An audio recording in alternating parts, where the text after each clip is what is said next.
Good morning from Washington, D.C. This is Milka. Last year, I met Dr. Hannah Kaliova at a luncheon, and we instantly get connected over a subject that's my favorite. Guess what? Endometriosis. She told me I need to introduce you to my boss, and soon after, I got connected with Dr. Neal Barnard through an email.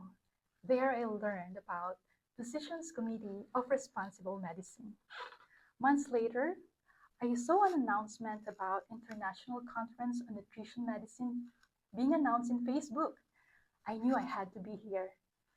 That decision led me to include my group, Joyful Life Health Ministry, becoming a building healthy community satellite in Vallejo, California.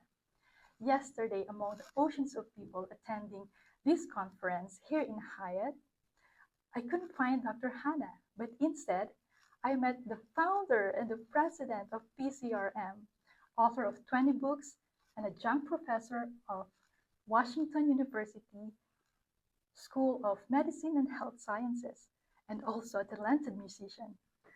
Wow, today I had the privilege of sitting down with the man himself, Dr. Neal Barnard.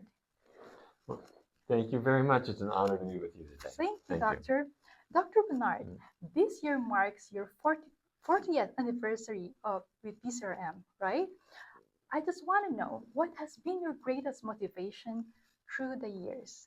Have you have any end goal that you want to achieve? Please share it with us. Sure. Well, first of all, thank you for the opportunity to talk with you today, and thanks for allowing me to share this. Yeah, we got started back in 1985. I was a young doctor, just in my first job. I was working in New York City, and we were in a good hospital. It was called St. Vincent's Hospital at the time in the lower west side of town. And we did a good job, I think, of treating disease, but we didn't do much to prevent it. So we didn't do anything about a heart attack until it came into the emergency room. We didn't work with patients to prevent these kinds of things. And I thought we need to educate doctors more, particularly when it comes to nutrition. And then also I was concerned about ethical issues in research, particularly how animals were mistreated in research, but also not giving us the findings we needed. So that was the idea.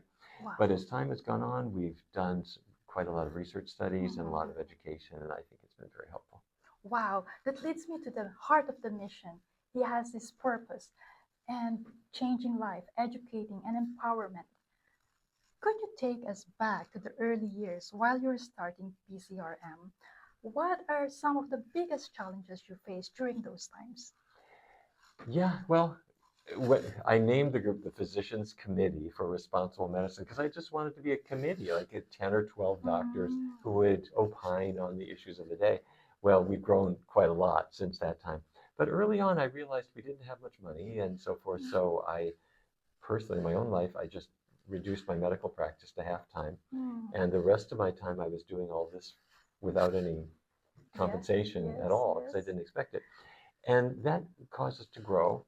And we started to make new friends and new allies, and we've just grown from there. Wow, I admire that. It's like every other nonprofit or every other foundation starting up that way.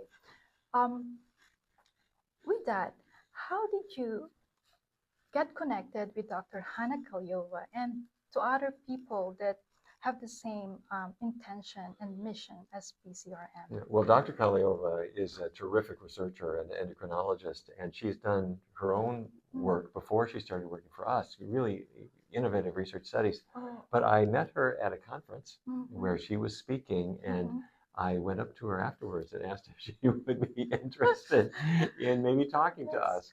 And as time went on, she decided to take a position, and Dr. Kaliova has done a brilliant job of running research studies. I see some of your works together published in the journal, and it's amazing to work together with different talented and like-minded people like you. It certainly is. So speaking of mission, from your perspective now, with how nutrition could play in improving outcomes for women with reproductive health issues, especially with like endometriosis, PCOS, adenomyosis, those things. How do you think this can improve the woman, the study that you're doing? I have to confess, this came to me as sort of a surprise. I was sitting at my desk one day and the phone rang, and it was a young woman who had terrible, terrible menstrual pain. And the reason she was calling me is she needed a prescription for some pain-killing medication because she had to take a flight and to go to a meeting, and she couldn't get on the plane. She could hardly get out of bed because she hurt so much. And so I started thinking, I said, well, let me give you a prescription for painkillers for a couple of days so you can function. But she told me that this occurred every single month. And I started thinking, wait a minute, how can we stop this from happening in the future? And I happened to remember that there had been some research studies in Boston and elsewhere that showed that when you make a diet change, the amount of estrogen, the female sex hormone, in a woman's body can be reduced. And I thought, okay, what if you change your diet and there's less estrogen in your blood? That means the estrogen won't be fueling the growth of endometrial tissues, or if it's primary dysmenorrhea, meaning primary menstrual pain, it won't be fueling the thickening of the uterus. So I thought, let me just suggest something. I don't think anyone had suggested this before. I said to her, let me give you painkillers for 2 days, but would you like to try an experiment? Just don't have any animal products, vegan diet, and keep oils low. Because when we do that, we really increase the fiber, because plants have fiber, and we reduce the fat. And that was the combination that was supposed to tame estrogen. Well, a month later, she got her period with no pain whatsoever. The next month, same thing, same thing, same thing. But then if she loosened up the diet a little bit, the pain came back. So I then did a research study to see how would this affect a larger group. And what we discovered is that this same diet change was surprisingly easy. You know, instead of spaghetti with meat sauce, it would be spaghetti with a tomato sauce. Very simple thing. And we discovered that people would lose weight, their cholesterols would come down, but more importantly, their pain would diminish. And in that very first study, we had a woman who thought she was infertile.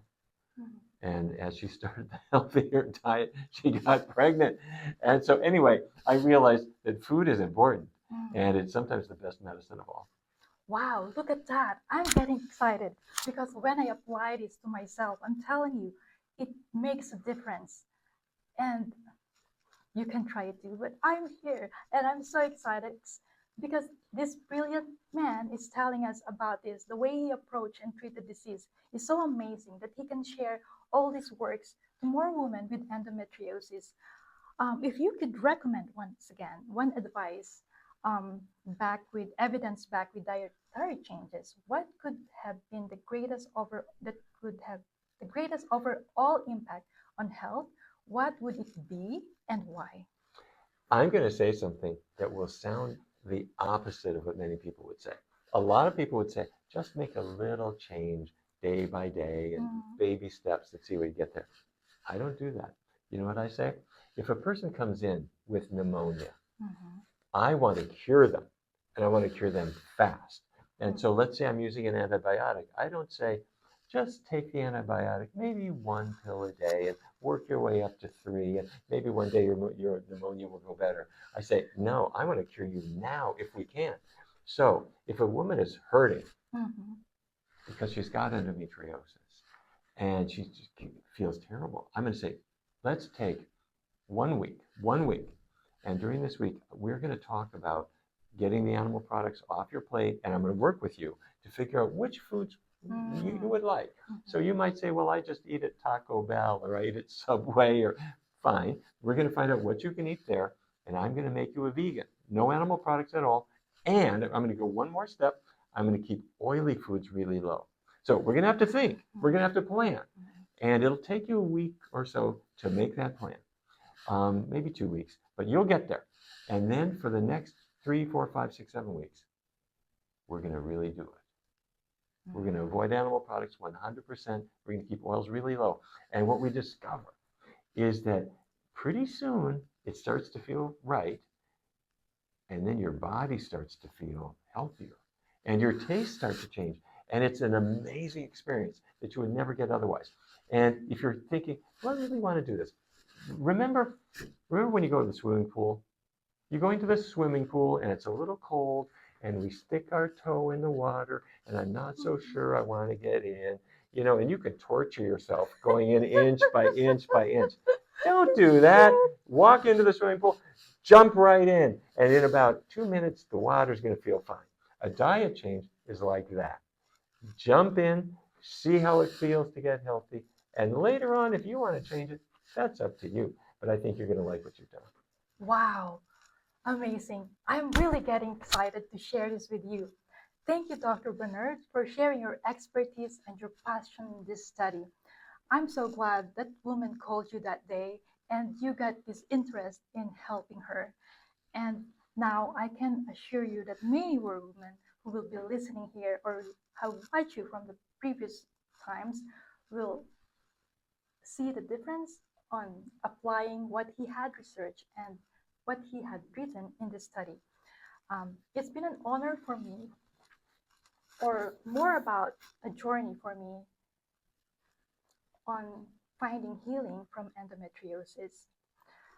Before we close, I want to personally recommend Dr. Barnard's book. This is Your Body in Balance. I found this book really informative for anyone living with endometriosis, and those who are supporting someone who is. This book is a must read. Beside it for me, this provides clear, science-based guidance that can help you navigate dietary and lifestyle choices to better manage your symptoms and improve quality of life. I read it myself. I believe it's an invaluable tool in the journey toward healing and growing and being empowered. So, Dr. Barnard, thank you so much for this information and for writing this book. I really appreciate on behalf of Endometriosis International Support Network and my team in Joyful Life Health Ministries, together with Endo Foundation of America and our Empower Education. We would like to thank you for giving us this opportunity and letting us know about the importance of all these things to help improve our health. With your combined compassion and evidence-based science and action, you achieve so much. And I just thank God and praise Him for giving me this opportunity being with you today. Thank you so much. I want to thank you because a doctor and even a whole research team can only accomplish so much. But when someone like you spreads this word to people who need it, you help all of them, and they in turn will pass this message along to other people. So it's I who should be thanking you, and I appreciate all you do. Thank you so much. Thank you. This is a great opportunity for me. I appreciate your time.